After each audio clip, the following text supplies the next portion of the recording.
बहु प्रतीक्षार अंत घटाई महाप्रभु श्रीलिंगराज रुकुणा रथ रथखड़ा पहुँचला।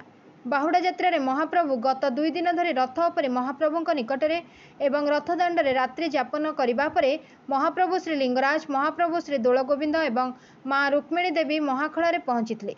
प्रचंड रौद्रताप सत्वे डाहुकों डाक सहित समग्र आध्यात्मिक परिवेश में भक्त तथा सेवायतगण उत्साह सहित रथ को पहुँचाई। यापर रथ उपरे एवं चाहाणी मंडप रे राग जर्जरित माँ पार्वती देवी निकट में भोग नैवेद्य सह आरती प्रदान करा जायतला। किछि समय विरति पर आरंभ होइतला महाप्रभु सोनदी विजय। घंट घंटा शंखध्वनि तथा विजय काहली बाजिबा क्षण आरंभ हो जाइतला एही पवित्र यात्रा।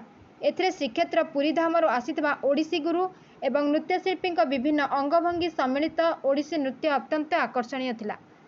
एहा सहित लौड़ी खेल एवं बनाटी खेल समस्त को आमोदित करथिला। एही शोभायात्रा सरिबा परे महाप्रभु राज देउलर दुआरे पहुँचवा क्षणी माँ पार्वती द्वार बंद कर देथिले।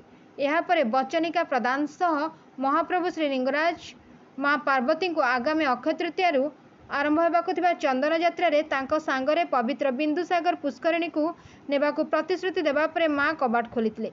ए समस्त अपूर्व लीला देखिबाकु हजार हजार श्रद्धालुंक समागम देखिबाकु मिलिथिला।